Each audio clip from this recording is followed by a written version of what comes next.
The restaurant was called the Gilded Spoon, the kind of place where soft jazz played in the background and the wine list had no prices. Jalen Henley felt like an imposter the moment he stepped through the heavy wooden door, his one good blue shirt suddenly feeling cheap under the warm amber lighting. His hands were sweating. The hostess led him through the dining room, past couples leaning close over candlelight, past businessmen nursing scotch, toward a corner table where a woman sat alone. Mireya Collins. She was striking, more so in person than in the photo Dalton had shown him. Her rich, dark skin glowed in the low light, and platinum blonde locks framed her face in soft waves. She wore a deep red dress that made her look stunning. She sat in a chair with a custom cushion, her phone in her hands, and for just a second before she looked up, Jalen saw something vulnerable in her expression. Hope, maybe, or anticipation. Then she saw him. The transformation was immediate. Her expression shifted from expectation to confusion, confusion to recognition, and recognition to something cold and sharp that made Jalen's stomach drop. "You're not Trevin," she said flatly. Jalen froze halfway to the table, his dark brown skin suddenly feeling too warm. "No, I'm not." She set her phone down with deliberate precision. "I've seen his picture. His sister showed me. So what is this?" "I can explain? Can you?" Her voice rose just enough that the couple at the next table glanced over. "Because from where I'm sitting, this looks like some kind of joke. Did Trevin send you here to make fun of the dwarf girl who actually thought someone wanted to have dinner with her?" The word hit like a slap. Not because it was cruel. She'd said it matter-of-factly, reclaiming it. But because of the resignation behind it. Like this wasn't the first time. Like she'd learned to expect this. "It's not like that," Jalen said. But even as the words left his mouth, he knew how hollow they sounded. "Then what is it like?" She tilted her head, and there was something fierce in her eyes now, something that refused to look away. "Enlighten me. What's the punchline?" Jalen sank into the chair across from her because his legs suddenly didn't want to hold him anymore. The smart thing would have been to lie, to make up some story about a mix-up. But looking at her, at the dignified fury in her expression, at the way her hands were clenched in her lap like she was physically holding herself together, he couldn't do it. "There's no punchline," he said quietly. "Then what are you doing here?" The question hung in the air between them. Jalen took a breath. "I was paid to come here. $600. Trevin didn't want to go on this date, so he paid me to show up instead. The plan was to be so boring or awkward that you'd never want to be set up again." The silence that followed was deafening. Mireya stared at him like she was trying to decide if he was real. "You were paid," she repeated slowly, "to sabotage my date." "Yes." She laughed, but there was no humor in it. "Well, at least you're honest about being horrible." "I never planned to mock you," Jalen said quickly. "I never planned to be cruel. I was just supposed to be forgettable." "Oh well, that makes it so much better." Her eyes were bright now, but she refused to let the tears fall. "Do you know what it's like to spend your entire life having to prove you're worthy of basic human decency? To have people look at you and see a punchline before they see a person?" "No," Jalen admitted. "I don't. I've heard every joke, every comment. I've been stood up, catfished, had men take bets on who could get me to go home with them." Her voice cracked just slightly. "I stopped dating 2 years ago because I got tired of finding out that every single person was either fetishizing me or humoring me or setting me up for some elaborate joke." Jalen felt something cold settle in his chest. "And tonight, I actually thought maybe this time would be different. Trevin's sister seemed genuine. She talked about him like he was a good person, like maybe he wouldn't see me as a novelty or a charity case." She grabbed her purse, pulling out her wallet. "So congratulations. You earned your $600. "I don't want the money." "Sure you don't." She stood up, pulling on her coat with sharp, angry movements. "Let me guess. You're going to tell me you have some sad story that's supposed to make me feel sorry for you. Some reason that makes this okay? Jalen stood too. I have a daughter, 7 years old. Her mother passed away 3 years ago from a rare autoimmune disease that bankrupted us. I have $47 in my checking account. The electricity is about to get shut off. My daughter needs new shoes because her toes are pushing through the front of the ones she has. $600 was the difference between making rent and not making rent. He wasn't trying to make excuses. He was just answering her question. Mireya stopped moving. For a long moment, she just looked at him. So I'm supposed to feel sorry for you? She finally said. Because you have a sad story? No, said Jalen. You're not supposed to feel anything. I'm just telling you the truth. Because after lying to you by showing up here, it's the least you deserve. She studied his face like she was trying to read something written in a language she didn't quite speak. You know what the worst part is? I didn't create myself. I didn't choose to be born with achondroplasia. But I've spent my entire life having to prove that I'm worthy of basic respect, over and over again, to people who look at me and decide I'm less than human. You're not less than anything, said Jalen. Don't. She held up a hand. Don't try to make yourself feel better by saying things you think I want to hear. I'm not. I need to leave. I need to not be here. Mireya, I'm sorry. She looked at him one more time, and her expression was impossible to read. Anger, yes. Hurt, absolutely. But something else, too. Something that looked almost like disappointment. If fate decides we should cross paths again, she said quietly, maybe we'll talk then. But right now, I need to go.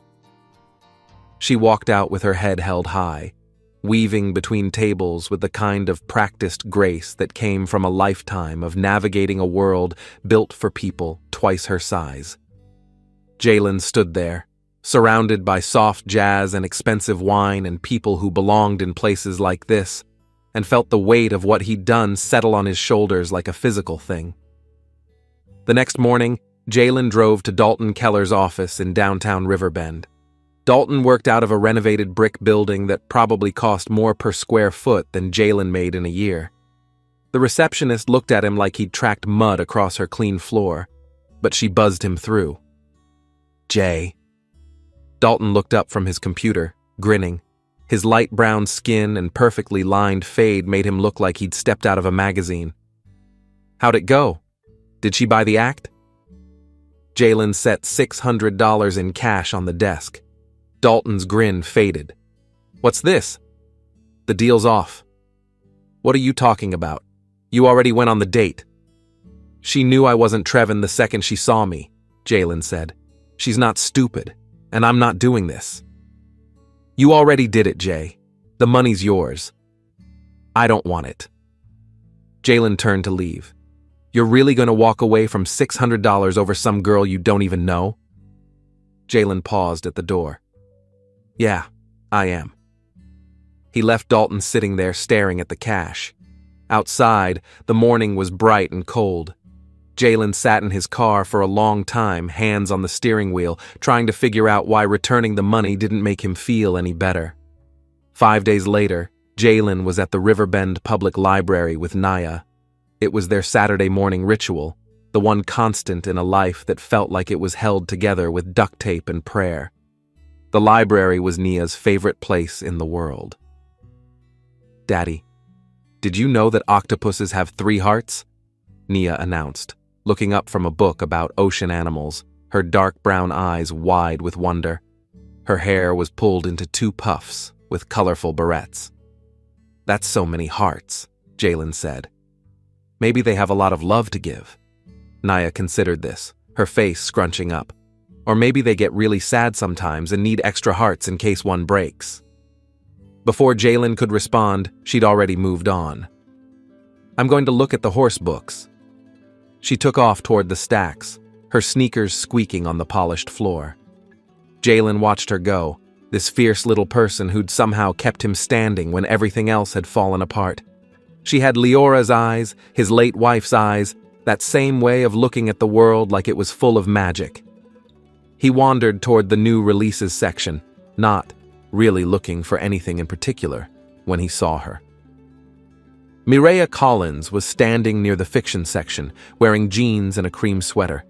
She had a book in her hands, something with a blue cover, and she was so absorbed in reading the back that she hadn't noticed him yet. Jalen's first instinct was to leave, to grab Nia and get out before Mireya saw him, before he had to see that look on her face again. But he'd already been a coward once. Mireya. She looked up, and the walls went back up immediately. You. I know I'm probably the last person you want to see. Jalen kept his distance, giving her space. My daughter and I come here every Saturday, but I couldn't let the moment pass without trying again to apologize. You already apologized. I know, but you didn't have space to hear it properly. He took a breath. What I did was wrong. I knew it was wrong when I agreed to it. You didn't deserve to be part of that scheme. You didn't deserve any of it. Mireya studied him for a long moment. Why did you give the money back? How did you know I gave it back? I didn't. The ghost of a smile crossed her face. I was testing a theory. Before Jalen could figure out what that meant, a small voice called out from somewhere in the stacks. Daddy, the horse is okay. The storm missed her beach and she... Nia came careening around the corner, holding a book triumphantly over her head. She skidded to a stop when she saw Mireya, her eyes going wide. Oh, hello. Hello, Mireya said, and something in her expression softened. Nia tilted her head, studying Mireya with unself-conscious curiosity. You're really little, like me. Well, not like me because I'm little because I'm 7, but you're little like a grown-up who's little. Nia, Jalen started, mortified, but Nia was already moving closer, her face lighting up. Are you a fairy? Because in my books, fairies are little and they have magic, and you look like you could have magic. Mireya laughed, a real laugh, surprised and genuine. I'm not a fairy, unfortunately. I'm just a person who didn't grow as tall as most people. Oh. Nia nodded seriously. My daddy's body works differently too. Sometimes he gets really tired because he works at nighttime and his back hurts a lot. Nia, Jalen's voice cracked. What? You always say I should tell the truth. Mireya was looking at Jalen differently now, not with anger exactly, something closer to recognition. What's your name? She asked Nia. Nia May Henley. What's yours? Mireya. That's a pretty name, Nia smiled, revealing the gap where she'd lost a tooth. It sounds fancy, like a princess or something. Thank you. Mireya crouched down to Nia's level, which brought them almost eye to eye. What book did you find? It's about Seashell. She's a horse who lives on a beach and there was going to be a big storm, but it missed her, and now she's okay. Nia held up the book. Do you want to see? I'd love to see. And just like that, Nia grabbed Mireya's hand and pulled her toward the children's section, chattering the entire way. Jalen followed at a distance, watching his daughter, who'd been wary of strangers since Leora died, warm up to Mireya like they'd known each other forever. In the children's section, Nia showed Mireya every book she'd picked out, explaining why each one was important.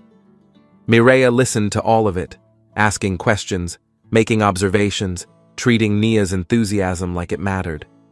Finally, Nia crashed in a beanbag chair shaped like a frog, the horse book open on her lap, her eyes already starting to droop. Mireya stood up, and Jalen walked over. She really likes you, he said quietly. She's wonderful. Mireya's voice was soft. That's Nia. She doesn't know how to be anything else. They stood there in comfortable silence for a moment, watching Nia fight sleep and lose. I come here most Saturdays, Mireya said, not quite looking at him. For a book club, we meet at 10:30. We're usually here by 9, Jalen said. So if we happen to run into each other again... She trailed off. I wouldn't be opposed to that, Jalen finished. She looked at him then, really looked at him. I don't forgive you, not yet, but I'm not saying never either. That's more than I deserve. Probably. But she was almost smiling. See you next Saturday. Maybe. Maybe, Jalen agreed. The next Saturday, they ran into each other again. Nia spotted Mireya first, letting out a delighted squeal. Miss Mireya, you came back. I told you I would be here, Mireya said, laughing as Nia barreled into her for a hug. It became a pattern. 3 Saturdays turned into 4, 4 into 8. Nia would commandeer Mireya for the first hour, showing her books and convincing her to participate in elaborate make-believe games. Then Nia would inevitably crash in a beanbag chair, worn out from her own enthusiasm, and the adults would talk. Slowly, carefully, like people learning to trust something fragile, they told each other their stories. Mireya told him about growing up different, about being the only kid in her elementary school with achondroplasia, about the stares and the questions, and the kids who'd made her the punchline of jokes she didn't understand until she was older. My parents tried, she said one Saturday in May, when the weather had finally warmed. They loved me, but they didn't always know how to protect me from a world that saw me as less than. She told him about college, about finding her footing in nonprofit work, about learning to advocate for herself and others. And she told him about dating, about men who'd fetishized her height, who'd been embarrassed to be seen with her in public. I stopped trying 2 years ago, she said. It seemed easier to be alone than to keep hoping for something different. In return, Jalen told her about Leora. He told her about falling in love at 23, about a woman who laughed too loud at movies and cried at commercials and made the best chocolate chip cookies he'd ever tasted. He told her about the headaches that started when Nia was 3, about the diagnosis that came like a sledgehammer. She died on a Sunday morning, he said, and his voice only shook a little. Spring, the window was open and there were birds in the apple tree she'd planted. Nia was at my parents' house. I was holding Leora's hand, and I felt the exact moment she left. Mireya reached over and took his hand. She didn't say anything. There was nothing to say, but the contact was enough. The medical bills destroyed us, Jalen continued. I thought I was prepared, but it wasn't enough. We lost the house. I lost my job. Ended up in a 1-bedroom apartment above a laundromat with a 4-year-old who kept asking when Mommy was coming home. How did you tell her? Mireya asked quietly. I said that Mommy's body stopped working, but that her love for Nia would never stop, that she was watching from somewhere we couldn't see, like a star. He swallowed hard. Nia asked if Mommy could still see her dreams. I said yes. I don't know if that's true, but I said yes. They sat in silence for a while, both carrying the weight of their histories. Nia saved me, Jalen finally said. After Leora died, there were days I wanted to give up. But every morning, this little person needed me. She needed me to be okay. So I learned how to be okay, even when I wasn't. Children keep us anchored, Mireya said softly. They need us so completely that we don't have the luxury of drowning. In June, Mireya invited them to her apartment to meet Mango, her orange tabby cat. The apartment was in a renovated building near downtown with high ceilings and big windows. Mireya had adapted the space thoughtfully. Lower countertops in the kitchen, custom furniture, everything arranged for maximum accessibility without sacrificing style. This place is amazing, Jalen said, looking around. I designed most of it myself, Mireya admitted. It took a while to find an architect who understood that accessible doesn't have to mean medical or institutional. Nia was already on the floor, having been adopted by Mango, who decided she was acceptable and was now purring on her lap. He likes you, Mireya said. I think he's magic, Nia whispered, petting Mango with reverence. Mireya had set up a scavenger hunt around the apartment for Nia, little clues that led to small prizes and eventually to a plate of homemade chocolate chip cookies. You didn't have to do all this, Jalen said, watching Nia race around with enthusiasm. I wanted to, Mireya said simply. They had dinner, pasta that Mireia made from scratch, while Nia helped by stirring and taste testing. Afterward, they watched a movie, and somewhere in the middle, Nia fell asleep on the couch, with Mango curled up on her chest. Jalen and Mireia sat in the kitchen drinking tea. "I need to tell you something," Mireia said suddenly. Jalen looked up. "My last name isn't Collins. Well, it is legally. I changed it. But I was born Mireia Hayes." She took a breath. "My father is Marcellus Hayes." The name landed like a stone. Marcellus Hayes, founder of Haven Line Freight, worth billions. The kind of person whose name showed up in Forbes and Wall Street Journal headlines. "You're an heiress," Jalen said slowly. "Technically." Mireia's hands tightened around her mug. "Do you know what it's like to have real money when you look like me? Every person I've dated, every friend I've made, I've wondered, do they actually care about me, or do they see dollar signs?" She explained that she'd changed her name at 23, moved away from the family estate, lived like a normal person. "I have a trust fund that I don't touch except for emergencies. I work because I want to work." "Why are you telling me this?" Jalen asked. "Because I like you," she said matter-of-factly. "And I like Nia. And with you, for the first time in years, I got to be just Mireia. Not an heiress, not a Hayes, not someone with a checkbook attached to my identity. I wasn't ready to give that up." "You don't have to give anything up," Jalen said. "I don't care about your father's money. I care about the woman who spent 3 hours helping my daughter understand why owls can turn their heads. I care about the person who remembered that Nia's favorite color is purple and bought purple napkins for tonight. I care about Mireia, not the Hayes fortune." "How do you know you mean that?" "You don't," Jalen admitted. "But I'm not going anywhere. Your secret is safe with me, and if it takes time for you to believe that, I'll wait." Mireia's eyes were bright. "Okay, thank you." From the couch, Nia mumbled something in her sleep that sounded suspiciously like, "Daddy likes Miss Mireia," and they both laughed quietly. Summer passed in a blur of library Saturdays and weeknight dinners, and Nia's endless questions. Mireia used her connections to help Jalen find a new job, subtle about it, just mentioned that a friend who ran a construction company was looking for someone with project management experience. The interview went well. The pay was significantly better. Regular hours, benefits, room for advancement. "I don't know how to thank you," Jalen said when he got the offer. "You don't have to thank me," Mireia said. "I just made an introduction. You got the job because you're good at what you do."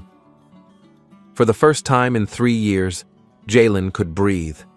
He moved Nia into a 2-bedroom apartment in a better neighborhood, bought her new shoes, enrolled her in an after-school program. "Daddy, are we rich now?" Nia asked one evening. "No, sweetheart, but we're okay. And that's pretty good."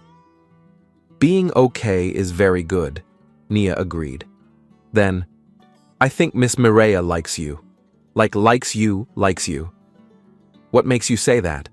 "Because she gets all pink when you say nice things, and she laughs at your jokes even when they're not that funny. So do you like her too?" Jalen thought about Mireia's laugh, the way she listened like every word mattered, how his chest felt too small when she smiled at him. "Yeah, I do." "Then you should tell her," Nia said, like it was the most obvious thing in the world. "It's more complicated than that, sweetheart." "Why?" And there it was, the question that had no good answer. Why was it complicated? Because he was scared. Because the last time he'd loved someone, he'd lost her, and the grief had nearly killed him. "Because grown-up feelings are messy," he finally said. "Feelings are always messy," Nia said wisely. "That's why they're feelings." Fall came early that year. Nia started 2nd grade wearing new shoes and a backpack that wasn't held together with duct tape. It was a Saturday in late October when things finally shifted. Nia had found a new series and dragged Mireia off to show her every book. Jalen watched them from across the section, his daughter's animated gestures and Mireia's patient attention, and felt something settle in his chest. Later, After Nia had fallen asleep in a beanbag chair, Mireya and Jalen sat close enough that their shoulders almost touched. "I need to tell you something," Jalen said. "I think I know," Mireya said softly. "Nia told me you practiced talking to me in the mirror." Jalen covered his face. "I'm going to have a serious conversation with that child about privacy." Mireya laughed and gently pulled his hands away. "I practiced too. I've been waiting for you to say something for about 2 months." "Really?" "Really." She was looking at him with an expression that made his pulse race. "So say it." "I want," Jalen started, then stopped. "I very much want, if you do." "I do," Mireya said. "I really, really do." He kissed her, gentle, tentative, sweet. When they pulled apart, Mireya was smiling. "That took you long enough." From across the room, "I knew it. Daddy and Miss Mireya are in love." Nia came charging over, flinging herself at both of them. "Does this mean Miss Mireya is going to be my new mommy?" "Let's take it one step at a time, sweetheart," Jalen said. But he was looking at Mireya, who was looking back with an expression that made him think maybe, possibly, someday wasn't as far away as he'd thought. 2 weeks later, Mireya invited Jalen to meet her father. They drove to the Hayes estate on a Saturday afternoon. The house was exactly what Jalen expected, sprawling, intimidating. But Marcellus Hayes himself was a surprise. He was in his late 60s, a distinguished black man with steel-gray locks and sharp eyes, and he met them at the door himself. "You must be Jalen," he said, extending his hand. "Yes, sir. I've heard a lot about you. All good things, I hope. My daughter doesn't waste time on bad things." Marcellus smiled at Mireya with obvious affection. "Come in." Over lunch, they talked about Haven Line, freight, about Jalen's new job, about Nia, and her latest obsession with wolves. "My daughter is important to me," Marcellus said. "The most important thing, actually, so I need to know that you understand what you're getting into." "Dad," Mireya started. "No, it's okay." Jalen looked at Marcellus directly. "I'm not after your money.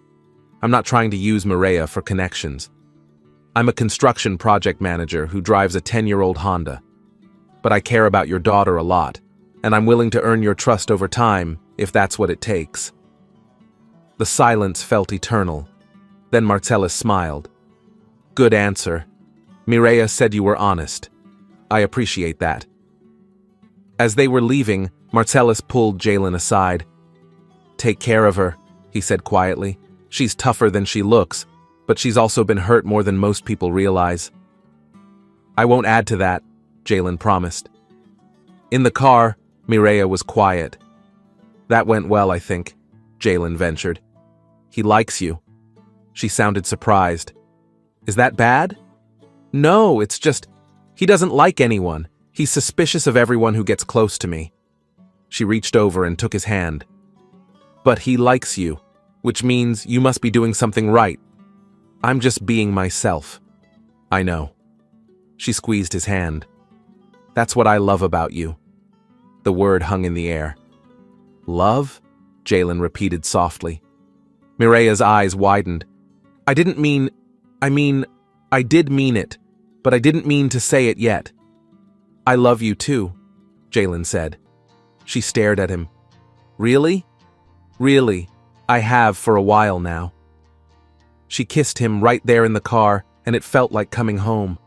On a Saturday morning in February, exactly 1 year after that disastrous date at the Gilded Spoon, Jalen took Mireya back to the library. Nia was with his parents for the weekend. "Why are we here?" Mireya asked, laughing. "Because this is where you gave me a second chance. This is where Nia asked if you were a fairy. This is where I started believing that maybe I deserved something good after all." He knelt down in front of her, right there between the beanbag chairs and the rainbow carpet, and pulled out a small velvet box. "Mireya Collins, Mireya Hayes, whatever name you want to use." His voice shook. "Will you marry me?" She was crying before he finished the question. "Yes, yes, of course. Yes." The ring was simple, a single diamond on a silver band, but when he slipped it on her finger, it felt like a promise. "Nia's going to lose her mind," Mireia said, laughing through tears. "She helped me pick out the ring," Jalen admitted. "She said it needed to be sparkly but not too sparkly because you're fancy but not fancy. That child is terrifyingly perceptive." "I know." He stood up, pulling her close. "So when do you want to do this?" "Soon," Mireia said. "I don't want to wait." They got married on a Saturday in late March in the botanical garden downtown, where early spring flowers were just starting to bloom. Mireia wore a cream-colored dress. Her father walked her down the aisle, his eyes suspiciously bright. Nia was the flower girl, wearing a purple dress she'd insisted on picking out herself. She took her job very seriously, scattering rose petals with focus.